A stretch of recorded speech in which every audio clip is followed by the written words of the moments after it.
smaller bucket, doing a tight turn here, coming right down to the dip. Ruth Reservoir. Let's show you the smoke in the background. The smaller helicopters can do precision drops.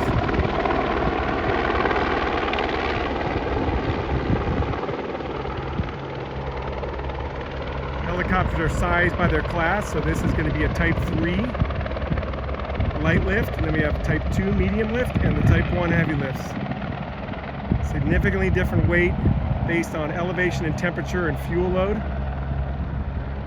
There's that pallet getting all set up to find a nice clean area to dip in. They can eject their bucket with a little switch up in the helicopter. They also have doors off, or what we call squirrel cheek windows, where they can look out the bubble and see the bucket. There it is, buckets in the water. Oh, he's going to reset it.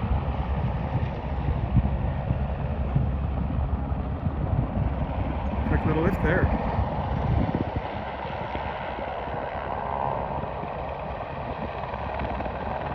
Yeah, he's got to work that wind just right. You can see the smoke in the distance blowing, so he's got to work that wind.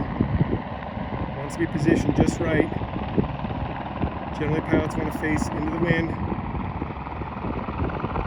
There you go. He's facing right to the southwest. That's where the wind's coming out of. See the smoke is blowing to the northeast.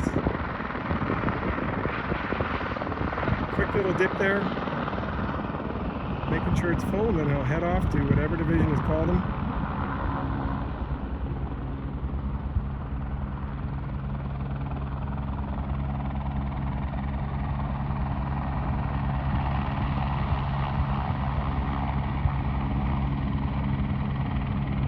There we go.